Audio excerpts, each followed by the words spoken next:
ఫైనల్గా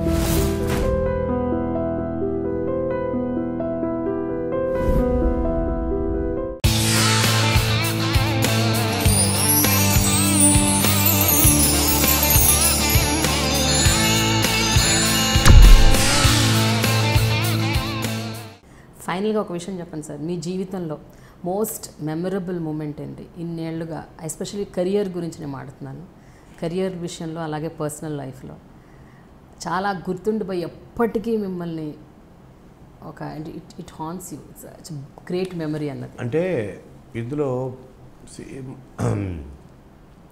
లైఫ్ మనకి గోల్డెన్ అవకాశాలు ఇస్తుంది, మనం కూడా దానికి అవకాశం ఇవ్వాలి.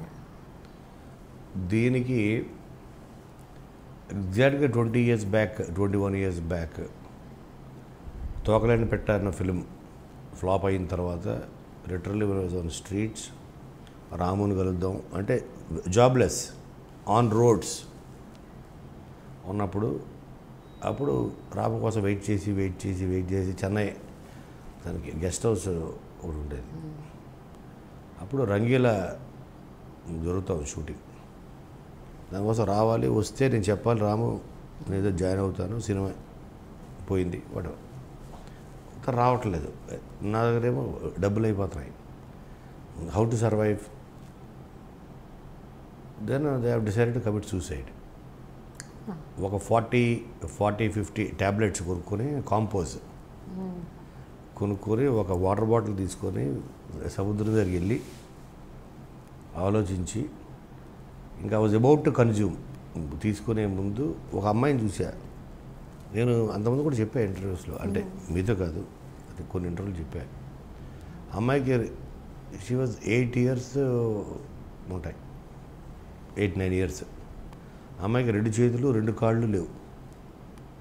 ఒక తోపుడు బండి మీద వాళ్ళ అన్న వాడికి 12 ఏళ్ళు 13 ఏళ్ళు ఉంటాయి, బెలూన్స్ అమ్ముతుంది. అన్న తీసుకోనా బెలూన్స్ అని ఆ బీచ్లో ఉన్న కపుల్స్ దగ్గరికి వెళ్ళి, వీడ దగ్గరికి వెళ్ళి, ఆడ దగ్గర ఫుల్ ఆఫ్ లైఫ్, వాళ్ళని నవ్విస్తూ యూజ్ చేస్తూ బెలూన్స్ చక్క అమ్మేస్తుంది.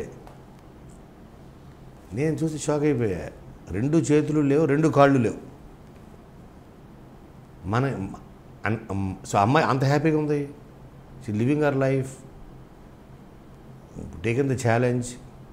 మనకు అన్నీ ఉండి అనవేంటి చచ్చిపో అని అప్పుడు ఆ ట్యాబ్లెట్ పడేసాం. She was the biggest 8 years. అంటే మళ్ళీ వచ్చా, నెక్స్ట్ డే మార్నింగ్ దిగట రాము, 20 days వెయిట్ చేస్తే దిగంది. అంటే మనకి లైఫ్ ఎన్నో ఛాన్సులు ఇస్తుంది, దానికోసం వెయిట్ చేయాలి. డిప్రెస్ అయిపోయి ఇది చేయకూడదు అన్నది చాలా గొప్ప పాయింట్ ఇందులో ఉన్నది. మై ఓన్ లైఫ్లో జరిగి చెప్తున్నా. ఆ ఛాన్స్ ఇవ్వడం వల్లే నేను I became a writer, I have written Satya. అక్కడి నుంచి 50 films నేను రాయగలిగా. ఇప్పుడు ఒక ఫెయిల్యూరు మన జీవితాన్ని ఆపకూడదు అని చెప్పడమే, అది కెరియర్లో అవ్వచ్చు, లవ్లో అవ్వచ్చు అన్న పాయింటే ఎన్నుకోరు.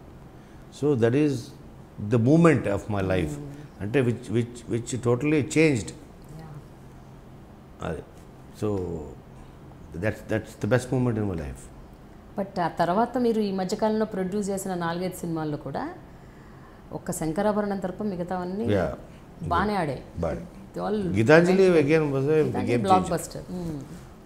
ఇప్పుడు నేను కోరు please subscribe to I dream.